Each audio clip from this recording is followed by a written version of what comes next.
Hey everyone, welcome to our previews of each team for IPL 2023. It promises to be an awesome tournament, and we'll look at each of the teams for this tournament.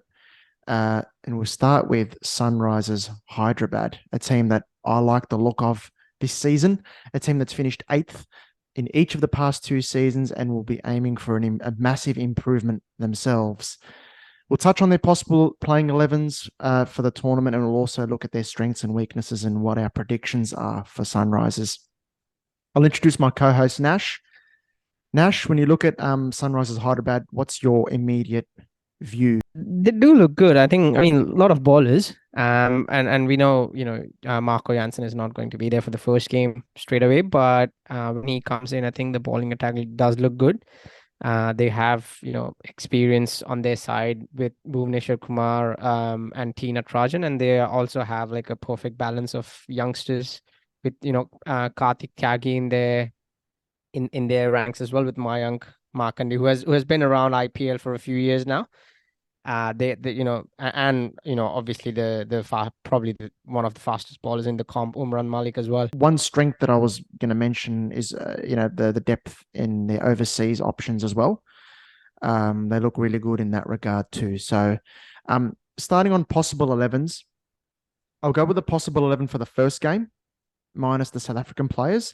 And then I'll also just add a little point at the end of where those South African players will fit when they get back. So I've got Abhishek Sharma, Mayank Agarwal, Rahul Tripathi as my top three, Harry Brook at four, Glenn Phillips at five, and then Abdul Samad at six. So I've got that top six when Aiden Markram is not there. Washington Sundar, Bhuvneshwar Kumar. I've got Adil Rashid as my main spinner, and then Natarajan and Umran Malik. Now, that's only three overseas players for the first game. I just found it difficult to see which Indian player would I leave out to sort of maybe put Fazal Haq Faruqi or Akil Hussain And in there had the for the same first issues game. because Abhishek, Yeah, Abhishek Sharma and Akil Hussain are kind of the similar type of bowlers, but Abhishek Sharma does provide that batting cover for the team. yeah, and he was But the, awesome the the last year. 11 that I have Yeah, gone with, yeah, he was, and the 11 that I've gone with, and I've gone with the South African players as well. Obviously there's uh the first game that they are not there, but I've gone with the overall 11 they can have for the entire tournament. Is yep. I've opened with Glenn Phillips, wicketkeeper batsman. I've gone Mayank Agarwal as the second opener, Rahul Tripathi as the as number three, Aiden Markram at number four, Harry Brook number five, Abdul Samad number six, Abhishek Sharma number seven. Abdul Samad and Abhishek Sharma can have done the finishing job as well previously, and we know what a sort of the you know what a player Abdul Samad is in the end overs as well. He can really damage the opposition coming in at after the 17th over. Washington Sundar, the second all rounder with Abhishek Sharma, then Indian pace contingent Bhuvneshwar Kumar, Tina Trajan, and Umran Malik as my fast bowlers. Interesting. You've got Abhishek Sharma at seven. He was fantastic as opener last year.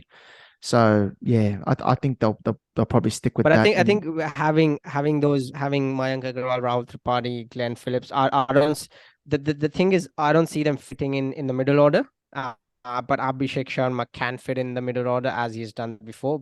Whereas if those guys don't fit in the middle order, I don't think they can get in the 11. do any sort of major strengths pop up in your mind? Well, what do you think their top strength I is? think I think I'll just say this. I'll just say this straight off the bat. The biggest strength for each team this year is that it's gone back to a full home and away season.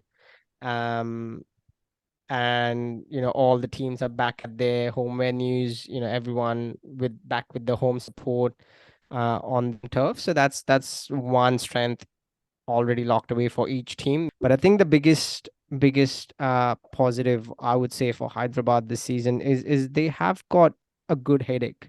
They have got a good headache when it comes to selection. I think they have a lot of options when it comes to bowlers. They have good all rounders as well. Washington Sundar is going to my prediction is he's going to have a big IPL this year. Yeah, yeah, and he's a power play specialist. along with Bhuvi. We saw Yep. Bhuvneshwar Kumar last year at times really perform well at that stage, and he's got a lot to offer still. One of the main strengths that I've got for Sunrisers is that middle order. So Markram with his leadership, he's got a history of winning things, and that includes the SA20 earlier this year. And then I would have Phillips in my middle order, and Harry Brook there.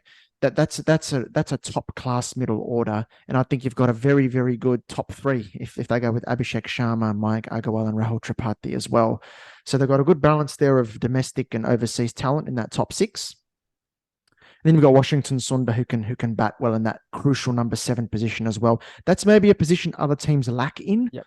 The number 7, where the bowling all-rounder can offer some runs there as well. So I look at, for example, Mumbai Indians. I worry maybe about that number 7 slot, who that might be. Sunrisers, they're well covered there.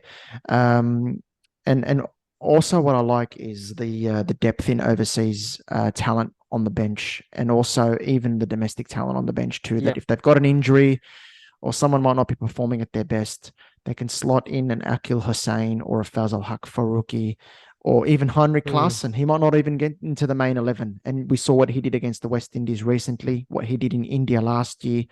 He's a fantastic player. So if they don't make the playoffs this year, that'll be a massive disappointment. I'm expecting them to make the top 4. They look very, very strong. What's your prediction for them?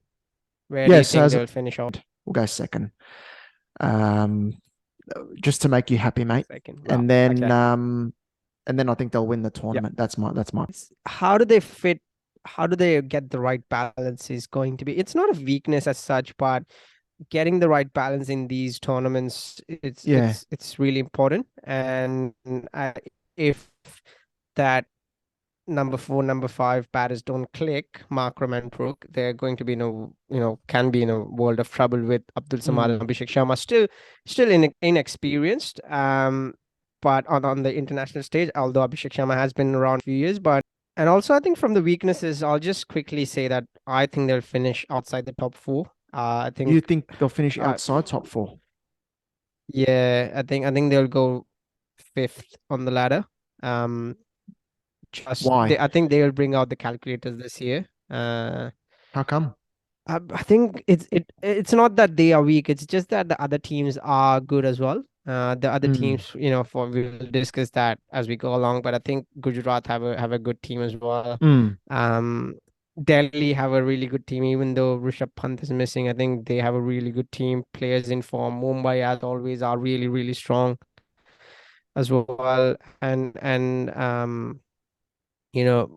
KKR as well with a new captain. I think we can see some surprises from there as well. Okay, fair enough. So we differ there. Thanks for watching, guys, and keep an eye out for the rest of our videos on our YouTube channel, previewing each of the teams for IPL 2023. Cheers.